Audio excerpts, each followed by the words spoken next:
हमारे देश के कई सपूतों ने सैकड़ों सालों तक कड़ा संघर्ष किया और अनगिनत कुर्बानियां दी। आजादी के इस महायज्ञ में कई शहीदों ने अपने प्राणों की आहुति दी, कई माओं ने अपने लाल निछावर किए, कई बहनों की राखियां कलाई को तरस गई, कई सुहागनों ने अपना सिंदूर मातृभूमि के चरणों में चढ़ा दिया। तब जाकर लगभग 200 सालों के लंबे इंतजार के बाद भारत माँ फिरंगियों की गुलामी की जंजीरों से आजाद हो सकी।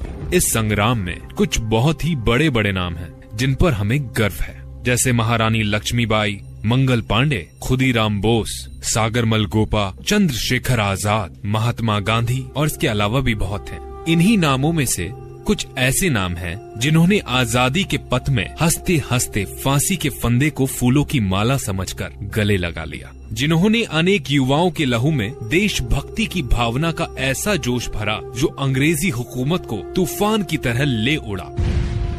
ये नाम है शहीद आजम भगत सिंह, सुखदेव और राजगुरु के। बचपन से ही भगत सिंह के मन में देशभक्ति की ज्वाला धधक रही थी। उन्होंने गांधी जी के विचारों से प्रभावित होकर असहयोग आंदोलन में बढ़ चढ़कर हिस्सा लिया, परंतु गांधी जी के यह आंदोलन वापस लेने पर भगत सिंह के दिल को इतना आघात पहुंचा कि वह गांधी जी के विचारों से कोसों दूर चले गए। भगत सिंह के नए विचारों को सुखदेव व राजगुरु ने अपनाया और एक नई ताकत बनकर उभरे। कौमी एकता को बढ़ावा देने के लिए उन्होंने सरकार के विरुद्ध पर्चे बांटकर जनता को जागृत किया। लाला जी की हत्या का बदला उन्होंने फिरंगी अफसर जॉन सॉन्डर्स को मौत के घाट उतार कर लिया और अंग्रेजी बहरों को सुनाने के लिए असेंबली में बम से धमाका किया और बाद में अपनी गिरफ्तारी दी।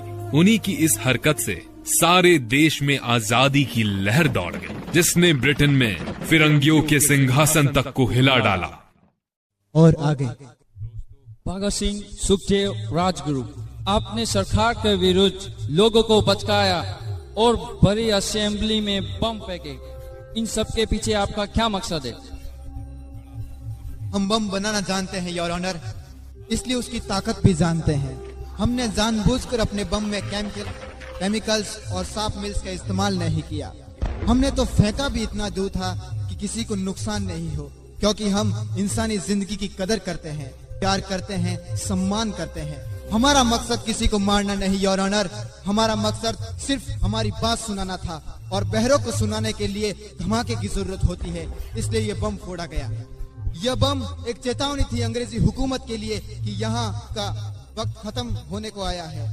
ये बम एक चेतावनी है असेंबली में बैठे उन लोगों के लिए जो आवाम के साथ गद्दारी करते चले आ रहे हैं, उसे रोक दें, इसलिए ये बम फोड़ा गया। और आप सब ने किसानों, मजदूरों के घर घर जाकर सरकार के खिलाफ पर्चे बांटे, उसकी क्या वजह है? हमारे देश का असली आधार है हमारे किसान, हमारे मजदूर, लेकिन ना सिर्फ उनकी मेहनत को बेदर्दी से लूटा जा रहा है, बल्कि ट्रेड डिस्ट्रीब्यूट बिल और पब्लिक सोसाइटी बिल के जरिए उनसे विरोध करने का हक भी छीना जा रहा है। उनकी पीड़ा और उनके संघर्ष को दुनिया के सामने लाना हमने अपना फर्ज समझा, इसलिए ये धमाका किया और पर्चे बांटे। पर इस प्रॉब्लम के सॉल्यूशन के लिए गवर्नमेंट और लीडर्स के बीच समझौता हो रहा है ना?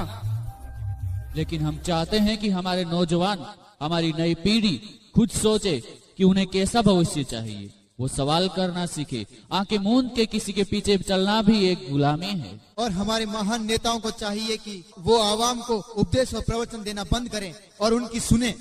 इंकलाब जिंदाबाद, इंकलाब जिंदाबाद, इनकलाब, इनकलाब, इनकलाब। आखिर इनकलाब का मतलब क्या है? इंकलाब एक लड़ाई है जुर्म और नाइंसाफी के खिलाफ। इनकलाब एक हथियार है आदमी का आदमी पर शोषण रोकने के लिए। इंकलाब एक ऐलान है देश के नौजवानों को एकजुट करने के लिए। इंकलाब एक चेतावनी है उस बर्बर सरकार को होशियार करने के लिए। इनकलाब एक पुकार है सोई हुई आवाम को उठाने के लिए। इंकलाब एक आवाज है दबे हुए जमीर को जगाने के लिए। इंकलाब जिंदाबाद, इंकलाब जिंदाबाद, इंकलाब जिंदाबाद। इधर भगत सिंह, सुखदेव, राजगुरु बम बनाने की कला पत्रकारों के माध्यम से देश की जनता तक पहुंचा रहे थे और उधर देश के महान नेताओं की प्रतिक्रिया इस प्रकार थी। कुछ गैर जिम्मेदार नौजवानों ने आजादी की लड़ाई को बदनाम किया है। यह बहुत दुखदाई घटना है जिसकी जितनी भी निंदा की जाए वो कम है। यह एक खेदजनक हरकत है। इससे स्वतंत्रता हासिल करना और मुश्किल हो गया है। इस देश के नौजवानों को तय करना होगा कि वो किसके रास्ते पर चलेंगे, महात्मा गांधी जी के या भगत सिंह के। मुझे बड़ी तकलीफ के साथ कहना पड़ रहा है कि यदि जनता इनके रास्ते पर चलने लग गई तो इससे हमारे सारे समाज की रचना नहीं हो सकती, सिर्फ विनाश ही होगा। विनाश हमारा मकसद नहीं है। हमारा मकसद है इन जालिम विदेशी लुटेरों से हिंदुस्तान की आजादी। यह संघर्ष खून मांगता है और हम तैयार हैं। अहिंसा और प्यार, यही दो तरीके हैं आजादी पाने के लिए, और मुझे पूरा विश्वास है कि इस तरह हम दुश्मन का भी दिल जीत पाएंगे। इतने सालों से इस अहिंसा और प्यार के तरीके से हम कितने जनरल डायर और कितने लॉर्डर विनरों का दिल जीत पाए हैं। हम अंग्रेज सरकार से बातचीत करने के लिए तैयार हैं। कमजोर और ताकतवर के बीच कोई बातचीत और कोई समझौता नहीं हो सकता। अंग्रेज पहले हमारे घर से बाहर निकले, फिर हम इनसे बात करेंगे। हमने डोमेन स्टेशन की मांग की है और वो हम लेकर रहेंगे। टोटल इंडिपेंडेंस, पूर्ण स्वराज्य, बस ये हमारा हक है और इसे हम छीन के लेंगे। हम सबका एक ही मकसद है और वो है आजादी। सिर्फ आजादी हमारा मकसद नहीं है। आजादी का मतलब क्या है कि हुकूमत अंग्रेजों के हाथों से निकलकर मुट्ठी भर रईस और ताकतवर हिंदुस्तानियों के हाथ लग जाए, क्या ये आजादी है? अगर ऐसा हुआ तो कल हिंदुस्तान एक आजाद मुल्क तो होगा, लेकिन एक भ्रष्ट शोषक और सांप्रदायिक समाज बनकर रह जाएगा। हम सबको मिलकर बनाना है एक समाजवादी वतन। These all things have no value for us. Somehow decision take to rule poor and illiterate country. I strongly observe, my lord, neither my country is poor nor illiterate. जब तुम्हारे बाप दादा बोलना भी नहीं जानते थे, यहाँ का बच्चा रामायण और गीता का पाठ पढ़ता था। सोने की चिड़िया था हमारा देश, वो सोना जिसकी चमक तुम्हें इंग्लैंड से यहाँ खींच लाई। यही लूटने आए थे ना ईस्ट इंडिया कंपनी के नाम पर, भूल गए? व्यापारी के भेष में लुटेरे हो तुम लोग। Order, order. हम लोगों को गरीब कहते हो तुम लोग? लोगों को शर्म नहीं आती? तुम्हारी रानी तक अपने ताज में हमारे यहाँ से लूटा हुआ हीरा पहन के बैठी है, कोहिनूर हीरा। चोरों, Order, order. निकल लो, अभी भी वक्त है तुम्हारे पास। कहीं 30 करोड़ हिंदुस्तानी एक साथ चीख पड़े ना तो तुम 1,05,000 अंग्रेज बेरे होकर भागोगे। यह अदालत सभी गवाह और बयानात को मद्देनजर रखते हुए दफा 121 और दफा 302 के तहत भगत सिंह, सुखदेव और राजगुरु को फांसी की सजा सुनाती है। All three will hang by neck till their death. मेरा रंग दे बसंती चोला, मेरा रंग दे बसंती चोला, मेरा रंग दे बसंती चोला, मेरा रंग दे बसंती चोला।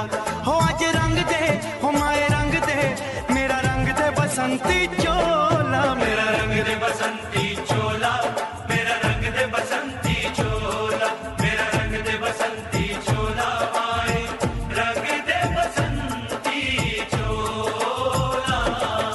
आजादी को चली बहाने दीवानों की टोलियां, आजादी को चली बहाने दीवानों की टोलियां। खून से अपने लिख देंगे हम इंकलाब की बोलियां, हम वापस लौटेंगे लेकर आजादी का टोला। मेरा रंग दे, ओ मेरा रंग दे बसंती चोला, मेरा रंग दे बसंती चोला, मेरा रंग दे बसंती चोला, माए रंग दे बसंती चोला।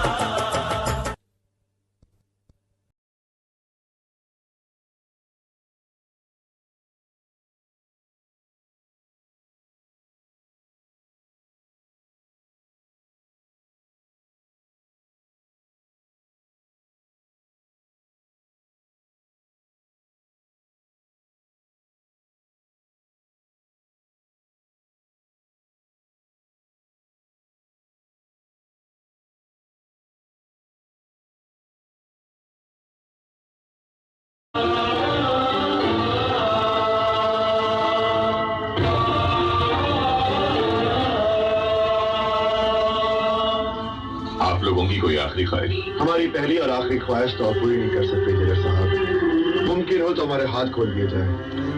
हम यहाँ लोग एक बार गले मिलना चाहते हैं, फिर न जाने कब मिलना हो।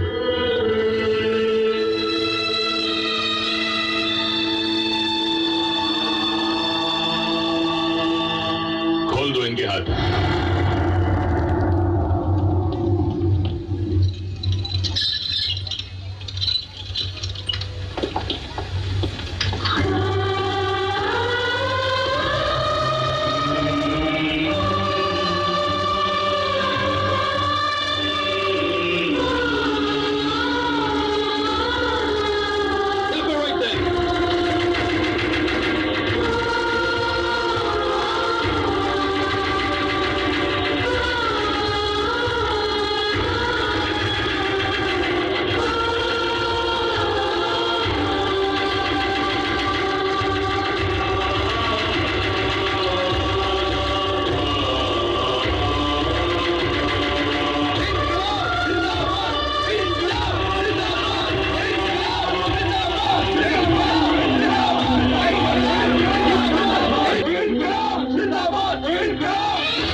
कोई नहीं है, नहीं 100 दिन दुनिया घुमा है, नहीं कहीं तेरे जैसा कोई